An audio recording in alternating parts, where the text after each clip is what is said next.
Hello friends, national nursing academy के YouTube channel में आप लोगों का एक बार फिर से स्वागत है। आज जो है वो एक नए टॉपिक के ऊपर हम लोग डिस्कस करने जा रहे हैं। आज का जो आपका टॉपिक है वो पार्किंसंस डिजीज है, जो एक न्यूरोलॉजिकल आपका कंडीशन। तो ऐसे आपका केयर गिवर्स और आपका नर्सेज जो पार्किंसंस डिजीज के आपका जो पीड़ित पेशेंट है उनको आपका केयर प्रोवाइड करते हैं, उनके लिए ये टॉपिक जो है वो आप समझना बहुत ही आवश्यक है।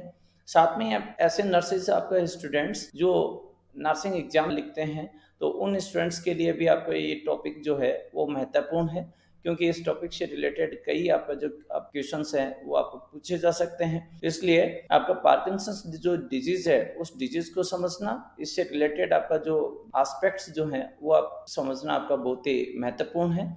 तो इसलिए आपका वीडियो है वो काफ़ी महत्वपूर्ण है। यदि चैनल को आपने सब्सक्राइब नहीं किया है तो सब्सक्राइब कीजिएगा, वीडियो पसंद आए तो लाइक कीजिए और साथ में कमेंट्स कीजिएगा। चलिए आइए डिस्कस करते हैं पार्किंसंस डिजीज के बारे में, और पार्किंसंस डिजीज के जो आपका जो पेशेंट्स हैं उनको किस प्रकार के लक्षण होते हैं, कैसे ये बीमारी होती है, इस बीमारी के बारे में डिटेल से समझते हैं।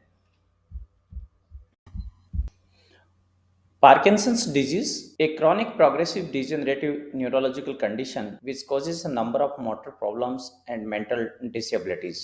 पार्किंसंस डिजीज जो है वो एक आपका क्रॉनिक यानी लंबे समय तक आपका चलने वाली, प्रोग्रेसिव लगातार बढ़ने वाली, और डिजेनरेटिव यानी न्यूरॉन्स को आपका डिस्ट्रॉय करने वाली न्यूरोलॉजिकल आपका बीमारी है। इस बीमारी में पेशेंट जो है उसको आपका मोटर प्रॉब्लम्स जो हैं वो उत्पन्न हो जाती हैं, यानी कि आपका जो चलने फिरने की आपका समस्या है वो आपका शुरू हो जाती है। साथ में मेंटल डिसेबिलिटीज जो हैं वो भी उत्पन्न होती हैं।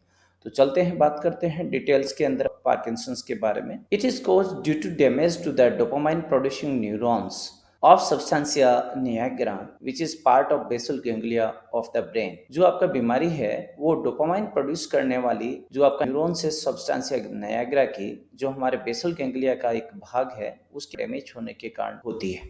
यानी कि हमारे ब्रेन का जो आपका गैंग्लिया आपका पार्ट, इस बेसल गैंग्लिया आपका सब्सटेंसिया निग्रा जो भाग है वो उसके अंदर आपका डोपामाइन प्रोड्यूस करने वाली जो न्यूरॉन्स हैं वो आपका क्या हो जाती हैं, डैमेज हो जाती हैं। डोपामाइन जो है वो एक आपका न्यूरोट्रांसमीटर है, यानी कि बेसिकली ये न्यूरो ट्रांसमीटर है। तो ये जो आपका न्यूरोट्रांसमीटर या फिर जो केमिकल मैसेंजर है, इसको प्रोड्यूस करने वाली जो सेल्स होती हैं वो बेसिकली क्या हो जाती हैं, डैमेज हो जाती हैं। तो ये जो न्यूरोट्रांसमीटर है वो आपका रिलीज नहीं हो पाता है। न्यूरोट्रांसमीटर डोपामाइन की आपका क्या हो जाती है, डेफिशिएंसी हो जाती है सब्सटेंसिया निग्रा भाग के अंदर। Because of damage dopamine producing cells die over time which causes motor problems and mental disabilities over that time. जो आपका डोपामाइन प्रोड्यूसिंग आपका न्यूरॉन्स हैं वो आपका डैमेज हो जाती हैं, जिसके कारण सेल्स की डेथ होती रहती है समय के साथ में, और डोपामाइन की कमी से motor problems and mental disabilities जो हैं वो टाइम के साथ में बढ़ती चली जाती हैं। पेशेंट जो है उसको आपका डिफरेंट वॉलंटरी मोटर एक्टिविटीज उनको आपका प्रोड्यूस करने में, इनिशिएट करने में समस्या होती है। आपका function of substantia nigra is to inhibit unwanted motor activities. जो बेसल गैंग्लिया का सब्सटेंसिया निग्रा जो पार्ट है वो हमारी बॉडी के अंदर अनवांटेड मोटर एक्टिविटीज होती हैं उनको रोकने का काम करता है, इनहिबिट करने का काम करता है। When an individual desires to make a movement, this inhibition is removed by the action of dopamine. जब भी हम कोई भी मोटर एक्टिविटी उत्पन्न करने की आपका इच्छा रखते हैं या आपका मोटर एक्टिविटीज आपका यानी कि प्रोड्यूस करना चाहते हैं, तो आपका डोपामाइन है वो आपका इस इनहिबिशन को, इस रोग को हटाने का काम करता है। As dopamine producing neuron progressively lost due to waste low level of dopamine is present. क्योंकि आपका इस बीमारी के अंदर डोपामाइन प्रोड्यूसिंग जो न्यूरॉन होती हैं वो लगातार आप खत्म होती जाती हैं, जिससे आपका डोपामाइन की कमी हो जाती है and it difficult to initiate voluntary movements. और जो आपका मूवमेंट्स होती हैं उनको आपका प्रोड्यूस करना आपका क्या हो जाता है, मुश्किल हो जाता है। यानी कि पेशेंट जो है वो वॉलंटरी मूवमेंट्स आप प्रोड्यूस नहीं कर पाते हैं। ये आपका जो न्यूरॉन्स आपका डिस्ट्रॉय होती हैं वो बेसिक आपका लेवी बॉडी के रूप में आपका दिखाई देते हैं। तो आप पेशेंट की डेथ के बाद में जब ब्रेन जो है उसके पार्ट्स को एग्जामाइन किया गया तो आपका इन न्यूरॉन्स की जगह पे लेवी बॉडी जो है वो आपका दिखाई देती है। तो बेसिकली न्यूरॉन का आपका डिस्ट्रक्शन होता है। यदि हम पार्किंसंस के पीड़ित जो पेशेंट है उसके सिम्टम्स की बात करें, लक्षणों की बात करें, तो symptoms develop slowly over time. समय के साथ साथ धीरे धीरे सिम्टम्स उत्पन्न होते जाते हैं।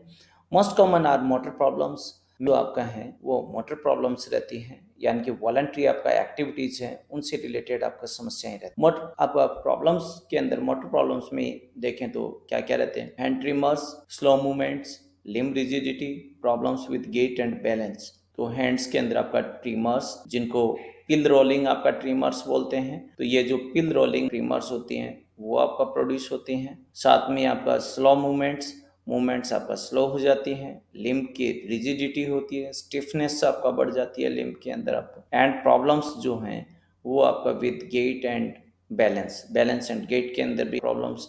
ये आपका जो सिम्टम्स हैं इनको टुगेदर पार्किंसोनिज्म के नाम से जानते हैं। ये क्लासिकल आपका वो आपका सिम्टम्स हैं, hand tremors, slow movements, limb rigidity, problems with gait and balance. These are also known as the classical symptoms of the Parkinson's disease or Parkinsonism. Parkinsonism यानी इन सिम्टम्स के अदर कॉजेज भी हो सकते हैं, ड्रग्स, टॉक्सिन्स एंड अल्कोहल। इसलिए Parkinson's disease को diagnose करने से पहले डॉक्टर्स इन अदर कॉजेज को भी रूल आउट करते हैं। यदि पेशेंट के सिम्टम्स में देखें तो पॉस्चरल इंस्टेबिलिटी रहती है, यानी कि जो पॉस्चर होता है वो अनस्टेबल हो जाता है आपका। तो बेसिकली आपका आगे की क्या रहती है? बेंडिंग रहती है, फॉरवर्ड क्या रहती है? बेंडिंग और स्वेइंग आपका पॉस्चर रहता है। As rigidity and bradykinesia is present, यानी कि रिजिडिटी होती है और ब्रेडिकाइनेशिया या हाइपोकाइनेशिया आपका होता है। तो आपका हाइपोकाइनेशिया की वजह से बेसिकली आपका जो पेशेंट है वो स्लो आपका स्टेप्स जो है वो ले पाता है चलते समय, और ये जो स्लो लिटिल स्टेप्स के साथ में जो वॉक होता है उसको मार्की पेटाइटिस पास का बोलते हैं, अर्थात वॉकिंग विद स्लो स्टेप्स।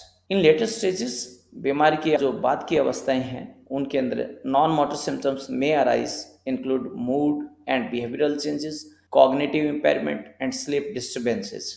तो बीमारी की लेटर स्टेजेस के अंदर नॉन मोटर सिम्टम्स जैसे कि आपका मूड एंड बिहेवियर के अंदर changes, cognitive impairment and sleep disturbances भी अराइज होते हैं। बीमारी का कारण देखें, इटियोलॉजी और कॉजेज की बात करें तो अननोन।